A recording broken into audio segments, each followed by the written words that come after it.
안녕하세요. 12년차 부동산 투자자 삼익원 한수입니다. 요즘 서울이나 수도권에도 전세 대란이 이슈입니다. 주변 단지를 살펴보신 분들은 아실 텐데요. 3천 세대, 4천 세대 대단지조차 전세 매물이 거의 없습니다. 저는 문정부 시기 때부터 현재까지도 부동산 대책을 관심 갖고 지켜보고 있습니다. 전월세 매물의 부족한 현상과 현재 부동산 시장은 어떻게 흘러가고 있는지 분석을 했습니다. 임대인이시거나 임차인이신 분들, 현재 부동산 시장 상황을 확실하게 이해하는 시간이 되실 것입니다. 영상 끝까지 시청해 주시기 바랍니다. 오늘 영상에서 진행할 순서입니다. 강동구와 남양주시 대표 단지 사례를 통해서 현재 매물 상태가 실제 현황이 어떠한지 보여드릴 겁니다. 그 다음 현재 부동산 대책이 전월세와 무슨 관계가 있는지 분석할 것입니다. 마지막에는 지금 부동산 시장에서 무슨 변화가 있고 어떤 현상이 나타나는지 설명해 드릴 것입니다. 올해 2월부터 강남 3구 급매물이 나왔다는 기사를 들어보셨을 겁니다. 이런 뉴스로 나온 지가 이미 2, 3개월이 지난 상황에서 시세 바로미터라 할 수 있는 서울 동남권 쪽에 규제 지역인 강동구와 비규제 지역인 남양주시를 대표 두 단지 전월세를 살펴볼 것입니다. 강동구에 강동 롯데캐슬 퍼스트라고 8호선, 5호선 역세권이 있는 곳입니다. 학군지로도 손색이 없는 3,200세대의 대단지 구축 아파트입니다. 그런데 5월 3일자로 전세 매물이 9건인 거 보이시죠? 전세 가격이 7억 초반에서 8억 원 중반이 되었으니 불과 1년 사이에 1억 1천만 원이나 상승을 했습니다. 여기서 거주하는 임차인 일반 직장이라고 가정했을 때 만약 계약갱신 청구권이 없다면 최소 2년은 넘게 모아야 보증금을 올려줄 수 있는 상황입니다. 그 다음은 강동구에 인접한 남양주시 이편한 세상 다산입니다. 8호선 다산역이고 송파 잠실과 30분 이내 도착 가능한 지역입니다. 지금 이곳도 전세가 소폭 상승한 모습이 보입니다. 여기는 특이한 게 전세가 추이가 두 가지 가격대로 나눠지고 있습니다. 빨간색 네모 부분, 바로 계약갱신 청구권 사용되는 전세 연장되는 거래입니다. 전세가는 계속 오르는데 2년 뒤 임차인 계약이 만료되면 이분들은 여기서 어떻게 거주를 할 수 있을까요? 분명 생각할 문제가 있습니다. 이와 같이 저의 영상은 단순하게 모두가 볼 수 있는 거래만 읽어드리는 게 아니라 단기 미래까지 연결해서 생각해 볼 수 있는 그런 팁도 드리고 있습니다. 그래서 구독이나 좋아요 부탁드리며 꾸준한 시청 부탁드리겠습니다. 서울의 전세 매물은 왜 다 사라졌을까요? 이재명 대통령 취임부터 부동산 대책이 약 6가지 정도 나왔습니다. 과연 이 부동산 대책과 영향이 있는지 임대와 관련된 부분 위주로 설명해 드리겠습니다. 전세를 감소시키는 부동산 대책은 크게 두 가지가 있습니다.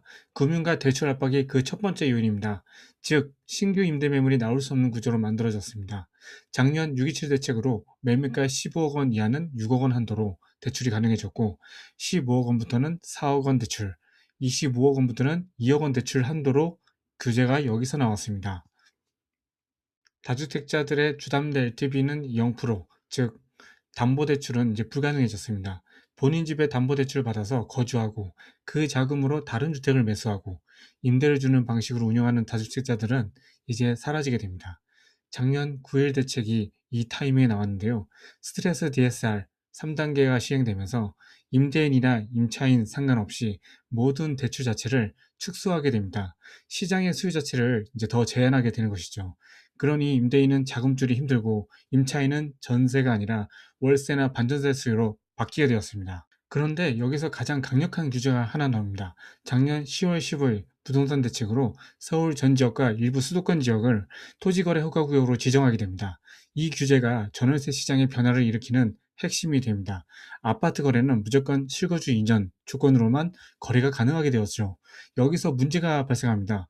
비거주 또는 지방 투자자들은 내 집 마련이든 투자든 모든 매매가 불가능하게 됩니다. 신규로 매매를 하던 기존 보유하신 분들도 포함해서 나중에 양도세 비과세를 받기 위해서는 실거주 이전을 해야만 하는 상황이 발생합니다. 기존 임차인을 무조건 이제 내보내야 되기 시작합니다. 당연히 전세 매물뿐만 아니라 월세 매물도 부족해질 수밖에 없습니다. 이와 같이 작년에 강력한 규제로 인해서 전월세 시장은 거의 초토화되기 시작합니다. 전세 감소 주범의 두 번째 요인은 모든 소유주, 즉 임대인에 대해 세금 규제 압박 요인으로 작용하고 있습니다. 기존 임대 매물을 이제 사라지게 만드는 구조가 만들어지고 있습니다. 올해 212 부동산 대책과 4구 부동산 대책에서는 다주택자의 양도세 중과 종료를 유예했는데요. 아파트 매매를 하게 되면 기존 계약갱신 청구권, 사용 여부 상관없이 모든 임차인은 강제로 이사를 가야만 하는 시대가 열렸습니다. 이 상황에 4.17 대책으로는 다주택자의 주담대, 만기 연장도 금지로 하도록 발표를 했습니다. 어떻게 보면 무리한 대출을 막아야 한다고 생각할 수도 있겠지만 기존 임대를 잘 주고 있는 다주택자들 중에서 대출의 힘을 빌려서 임대를 주던 매물 또한 사라지게 만들었습니다. 이와 같이 규제로 인해 1주택자 실거주 시장을 유도하고 임대 매물은 유지할 수 없도록 하는 부동산 시장이 펼쳐지고 있습니다. 작년부터 나온 6가지 부동산 대책의 의도와 부작용을 정리해봤습니다. 정부의 부동산 정책의 의도와 다르게 실제 부동산 시장에서 현실은 다른 결과를 낳고 있습니다. 다주택자의 갭투자를 겨냥하고 있지만 세입자들은 모두 쫓겨나고 있습니다. 임대인으로 대상으로 양도세 중과와 대출을 차단하고 있지만 전세 매물이 부족해지면서 그 희소성으로 인해 전세가는 더욱 높아지고 있는 것입니다. 부동산 대책은 실거주 1주택자를 통한 시장 안정화를 꿈꾸고 있지만 전월세는 더욱 힘들어진 상황에 놓였다고 보시면 되겠습니다. 마지막으로 이러한 부동산 전월세 시장을 보면서 지금 어떤 현상이 벌어지고 있는지 설명드리려 합니다. 여러분이 내 집 마련을 하시거나 전월세 거주를 할 때 조금 생각해 볼 수 있도록 3가지 정도만 말씀드리겠습니다. 올해 2월부터 언론에서는 세금 규제, 양도세 등 다주택자나 고가주택자에 대한 불로소득과 투기 이야기만 계속 쏟아져 나왔습니다. 정부가 새로운 대책을 나오게 하기 위해서는 그 필요성을 더 알리기 위한 목적도 있을 것입니다. 하지만 그 이면이 가려진 전월세 세입자들의 이야기는 나오지 않았습니다. 뭐 일부러 숨겼다는 의미는 아니며 정부는 데이터 위주로 대책을 세우기 때문에 세입자의 움직이고 실제 피해보는 것은 후행 지표이기 때문에 저는 그렇다고 생각합니다. 어쨌든 결과적으로 전월세 시장은 불안해지면서 저가의 아파트를 빨리 사게 만드는 포모 현상까지 나오고 있습니다.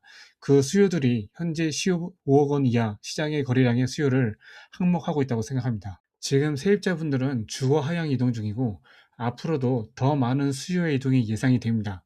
강남구가 급매물이 가장 먼저 소진되었죠. 거래된 매물은 집주인이 살아야 합니다. 그러면 임대로 살던 세입자는 더 하급지인 송파구나 강동구로 이동을 할 수밖에 없습니다. 그렇다면 송파구나 강동구도 전월세 매물이 감소한 상황이고 영상 서론에 말했듯이 전세가만 1억이 넘게 오르고 있습니다. 그런데 그마저도 전월세 매물이 사라지는 현상이 반복되고 있는 것이죠. 결국은 자금이 부족한 분들은 본인이 살던 지역이 아닌 다른 지역 또는 하급지로 비자발적으로 이동할 수밖에 없습니다. 저는 이것을 전세 난민의 현실화라고 말씀드립니다. 내 자금에 맞는 거주지로 이동해야 하는 것은 저도 동의하는 바입니다. 하지만 전세 난민이 많아지는 것은 불과 1년 사이라는 것이고 내가 원하지 않는데 중도 퇴거를 해야 하고 이사를 가야 한다?